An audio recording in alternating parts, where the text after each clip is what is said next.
Bertemu kembali dalam pembelajaran sejarah. Pada kesempatan kali ini akan dibahas mengenai suatu ideologi-ideologi yang ada di dunia. Untuk membuat suatu kehidupan menjadi suatu kehidupan yang baik dan juga benar, dibutuhkan suatu ideologi untuk mengatur dan juga mengarahkannya agar sesuai dengan kehidupan yang baik dan juga benar. Makanya, di setiap negara pasti menggunakan suatu ideologi untuk mencapai suatu hal tersebut. Dimulai dari ideologi demokrasi, nasionalisme, liberalisme, sosialisme, dan juga pan-islamisme. Nah, ideologi-ideologi tersebut menjadi suatu ideologi yang sangat penting dan juga berpengaruh di berbagai negara. Nah, bagaimana sih sepak terjang dari ideologi-ideologi tersebut? Nanti selengkapnya akan dibahas. Yang pertama ada demokrasi. Demokrasi pengertiannya berasal dari bahasa Yunani, diambil dari kata demos yang artinya rakyat, dan juga diambil dari kata kratos atau kratein yang artinya kekuasaan. Jadi, secara khususnya, demokrasi adalah suatu kekuasaan yang berada di tangan rakyat. Demokrasi pertama kali digunakan di Yunani pada tahun 508 sebelum Masehi. Untuk sejarah lahirnya demokrasi, kota yang pertama kali menggunakan demokrasi adalah kota Athena.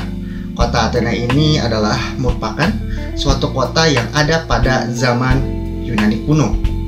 Demokrasi yang dibuat dan juga digunakan di Athena itu adalah demokrasi secara langsung. Karena pada waktu itu kota Athena masyarakatnya masih sedikit, sehingga demokrasi yang dibuat dan digunakan di kota Athena adalah dengan demokrasi secara langsung. Jadi warga negara secara langsung berpartisipasi dalam keputusan dan juga kebijakan dari pemerintah. Tokoh pelopor yang pertama kali tentang demokrasi adalah Cleisthenes dari Yunani. Dia merupakan bapak demokrasi. Untuk perkembangan dari demokrasi mengalami sesuatu perkembangan. Salah satunya adalah dengan munculnya suatu anggapan dari cendekiawan asal Inggris yaitu John Locke. John Locke beranggapan bahwasanya pemerintah itu hanyalah suatu alat untuk menjamin kepentingan dari rakyat, terutama dalam hak-hak politiknya. Kemudian demokrasi juga mengalami perkembangan ketika adanya tokoh Montesquieu dari Prancis yang membagi demokrasi menjadi 3 bagian. Ada legislatif, yudikatif, dan juga eksekutif. Pada akhir tahun 1990-an, demokrasi mengalami perkembangan pesat. Banyak sekali negara-negara di dunia menggunakan sistem demokrasi. Nasionalisme pengertiannya itu menurut Kamus Besar Bahasa Indonesia adalah suatu paham untuk mencintai bangsa dan negara sendiri serta pemerintahan. Secara umumnya, nasionalisme adalah mencintai suatu bangsa dan tanah air yang ditimbulkan dikarenakan persamaan tradisi yang berkaitan dengan sejarah, kebudayaan, bahasa, dan juga mempertahankan suatu kesatuan bangsa.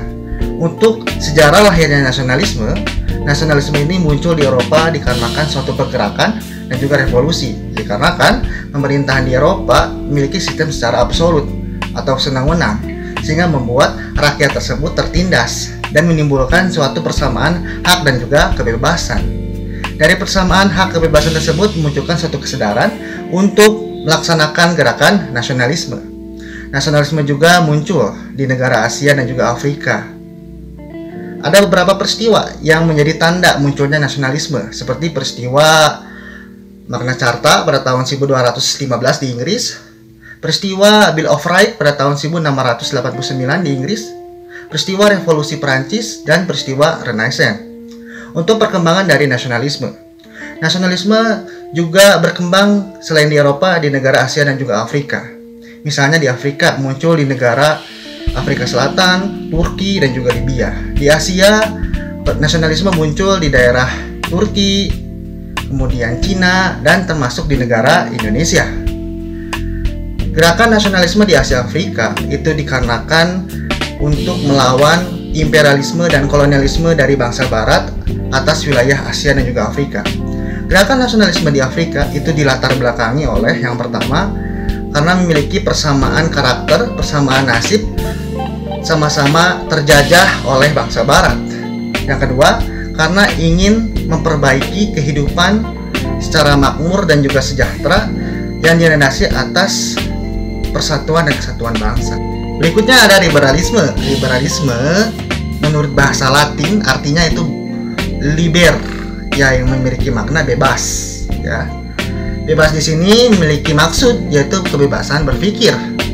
Kebebasan berpikir ini digunakan oleh orang-orang Eropa, ya, untuk memiliki pintu kebebasan berpikir. Kemudian dari kebebasan berpikir itu kemudian dikembangkan ke dalam segala aspek, baik itu aspek politik, sosial, maupun ekonomi. Untuk sejarah lahirnya liberalisme, liberalisme ini pertama kali dikembangkan oleh golongan borjuis pada abad ke-18 di Perancis yang bertujuan untuk melawan kekuasaan pemerintahan yang bersifat absolut. Dan kemudian golongan borjuis ini mengajak rakyat untuk menentang kekuasaan raja yang sifatnya diktator. Tujuan dari paham liberalisme adalah untuk mendapatkan hak-hak untuk berpolitik, berusaha, dan juga beragama.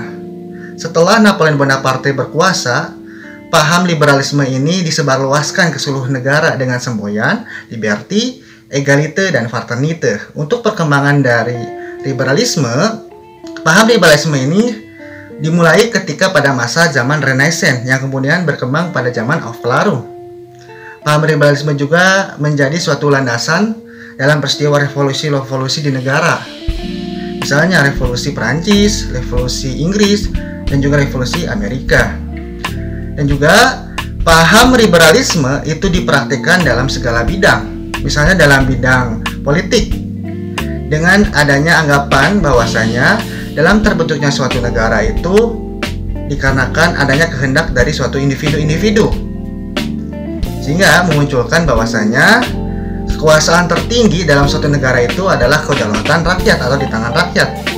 Kemudian dalam bidang ekonominya itu ditandai dengan adanya sistem ekonomi bebas. Artinya setiap individu bebas untuk melakukan kegiatan usaha dan memilih mata pencaharian sesuai dengan keinginannya tanpa campur tangan pemerintah. Di bidang agama misalnya, liberalisme beranggapan bahwa masalah agama adalah masalah pribadi, sehingga setiap individu itu berhak mendapatkan kebebasan untuk memeluk agama dan menjalankan ibadah sesuai dengan agama yang dianutnya. Selanjutnya ada paham sosialisme. Sosialisme berasal dari bahasa Latin, yaitu adalah sosios yang artinya kawan. Sosialisme ini secara umumnya adalah suatu paham yang menghendaki sesuatu itu diatur secara bersama, dikerjakan secara bersama, dan hasilnya dinikmati secara bersama. Sehingga sosialisme itu mengajarkan tentang persamaan dan pemerataan yang baik secara ekonomi, politik, maupun sosial. Untuk sejarah lahirnya dari sosialisme, sosialisme ini muncul dikarenakan reaksi kepada golongan dari masyarakat menengah ke bawah yang mendapatkan kondisi yang memprihatinkan.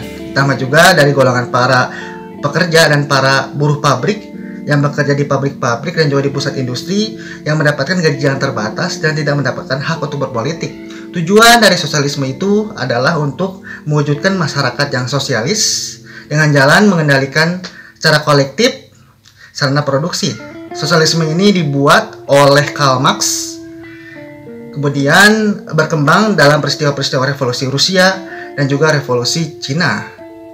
Sehingga pada abad ke-19, paham sosialisme ini kemudian berkembang menjadi paham-paham lain, misalnya paham Leninisme, Stalinisme, dan juga paham Maoisme.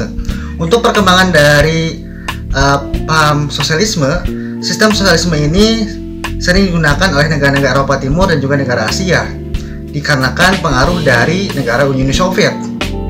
Untuk sekarang, negara-negara yang masih menganut sistem sosialisme adalah Cina, Korea Utara, dan juga negara-negara lain.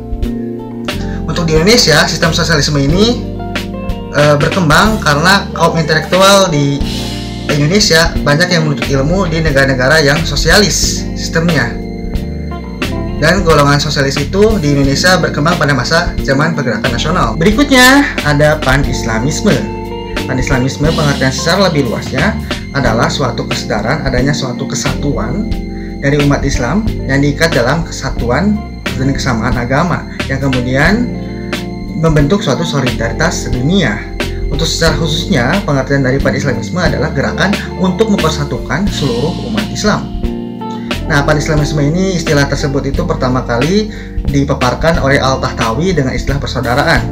Kemudian untuk sejarah lahirnya Pan-Islamisme, Pan-Islamisme itu berasal dari gagasan Jamaluddin Al-Afghani. Namun sebelumnya, gagasan Pan-Islamisme itu pernah dipaparkan oleh Al-Tahtawi, seorang tokoh pembaharuan dari Islam dan berasal dari negara Mesir, yang memiliki dua gagasan dari Pan-Islamisme tersebut, yaitu patriotisme dan juga Islam.